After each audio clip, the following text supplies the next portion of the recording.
هل فعلا بوسي شلبي اتطلقت من محمود عبد العزيز قبل وفاته ولا دي مجرد إشاعة؟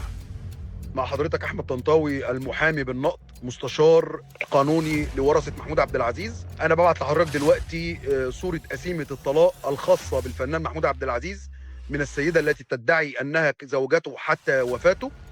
تاريخ الطلاق اغسطس 1998، وعندي حكم بعدم اثبات رجعيه السيده المذكوره للفنان محمود عبد العزيز ابتدائيا واستئنافيا، والتماس اعاده نظر جميعها قبلت بالرفض، برجاء النشر عن لساني كمستشار قانوني لورثه محمود عبد العزيز.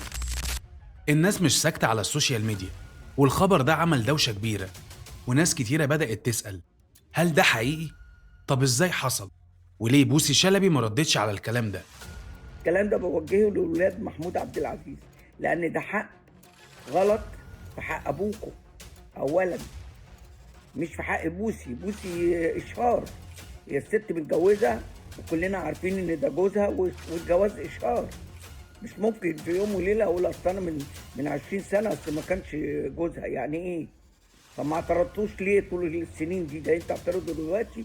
أنا بقول شهادة حق، الست دي راحت معايا هي وجوزها محمود عبد العزيز، راحوا معايا حجة وعمرة، راحوا معايا في نفس الشركة، وانا جنب بعضنا في نفس السكن في الأوتيل.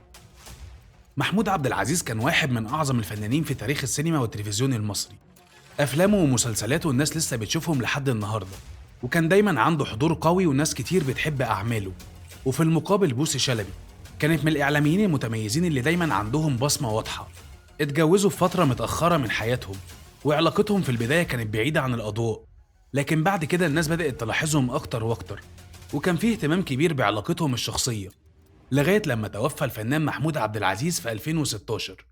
لكن تحديدا في شهر فبراير 2025 بعض الناس بدأوا يتكلموا عن إن بوسي شلبي ومحمود عبد العزيز كانوا متطلقين قبل وفاته بفترة، وقالوا إن الأوراق الرسمية طلعت بتثبت إنهم كانوا في حالة طلاق.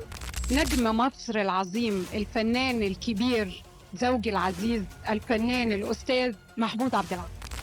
لكن بوسي شلبي طلعت بعدها ووضحت كل حاجة، وقالت إن ده كلام مش صحيح بالمرة، وأكدت إن الموضوع كله عبارة عن إشاعات وحاجات ملفقة، وقالت إن في ناس حاولوا يزوروا الأوراق الرسمية، وبيقولوا إن في مستندات رسمية بتثبت إنها هي ومحمود عبد العزيز متطلقين قبل وفاته، وبتقول إن الموضوع ده مش صحيح، وإنها مش هتسكت على اللي نشروا الكلام ده. وكمان في أخبار بتقول إن في نزاع بين بوسي شلبي وبعض الورثة على أرض كانت ملك لجوزها محمود عبد العزيز، ومن هنا بدأت الإشاعة دي تنتشر بقوة. لكن بوسي شلبي لما شافت الموضوع وصل للترند قررت إنها ما تسكتش، وقالت إن في ناس حاولت تزور أوراق رسمية عشان ياخدوا حتة أرض خاصة بالمرحوم محمود عبد العزيز. وكمان قالت إن الموضوع ده لسه تحت التحقيق، وقالت إن علاقتها بمحمود عبد العزيز كانت مليانة بالحب والاحترام، وقالت إنها مش هتسمح لأي حد إنه يتلاعب بسمعتها وبسمعة جوزها. وفي ناس بتقول إن في خلافات على أملاك الفنان محمود عبد العزيز خصوصا بعد وفاته، وإن ده كان سبب من الأسباب اللي خلت الناس يحاولوا يخلقوا حالة من الغموض حوالين العلاقة دي. وامبارح الموضوع كبر أكتر، ونشر ورثة الفنان محمود عبد العزيز بيان رسمي قالوا فيه إن الفنان الراحل انفصل عن بوسي شلبي في 98، يعني بعد حوالي شهر ونص من الجواز، وإن العلاقة بينهم بعد الطلاق اقتصرت على الشغل وبس، وإنهم مش هيسكتوا على أي تجاوز من أي شخص يحاول يسيء لسمعة والدهم الراحل. وفي المقابل بوسي شلبي ردت على البيان ده وقالت إن علاقتها بمحمود عبد العزيز كانت علاقة شرعية وقانونية، وإنها مش هتسكت على أي حد يحاول يشوه سمعتها أو سمعة جوزها. وهنا في سؤال بيطرح نفسه، لو كان في خلاف حقيقي بينهم أو في شيء مريب، إزاي كانوا بيظهروا مع بعض لحد آخر وقت وكان بينهم هدوء؟